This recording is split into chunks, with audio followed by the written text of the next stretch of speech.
মোচার চপ তো আমরা অনেকেই খেয়েছি, কিন্তু মাছের তেল দিয়ে মোচার বড়া কে কে খেয়েছো অবশ্যই জানিও। এই যে মোচার যে ফুলটা, এই অংশটা দিয়েই বড় বানাবো। বাদ বাকিটা দিয়ে কিন্তু আমি রেসিপি শেয়ার করে দিয়েছি মোচা চিংড়ির ভর্তা বানিয়ে। এখন দেখো ওই পাটটাকে আমি কেটে নিয়ে হাফ সিদ্ধ করে নিয়ে ওর মধ্যে আদা রসুন কাঁচা লঙ্কা কুচি, পেঁয়াজ কুচি, মাছের তেল, ধনেপাতা কুচি, দিয়ে দিলাম বেসন, তার সাথে দিয়ে দেবো স্বাদ অনুযায়ী নুন, পরিমাণ মতন হলুদ গুঁড়ো, ধনে গুঁড়ো, জিরের গুঁড়ো। আর যেহেতু কাঁচা লঙ্কা কুচি দিয়েছি তাই কিন্তু ঝালটা বুঝে দেবো অল্প লাল লঙ্কার গুঁড়ো। এখন দিয়ে দেবো এর মধ্যে অল্প স্বাদ অনুযায়ী চিনি, চিনিটা স্কিপ করলে করতে পারো তোমরা। দিয়ে দিলাম গরম মশলা গুঁড়ো। যদি জল লাগে তাহলে একটু জলের ছিটা দিয়ে মাখবো, আর না হলে মোচা সিদ্ধ করার পর যে জলটা থাকে আর মাছের তেলে যে একটু জুস থাকে সেটা দিয়েই কিন্তু মাখা হয়ে যাবে। মেখে নিয়েছি, এখন এক এক করে কিন্তু বড়াগুলো ভেজে নিলেই কিন্তু মোচার বড়া একদম রেডি হয়ে যাবে।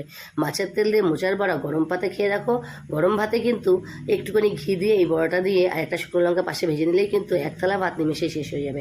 তাহলে কেমন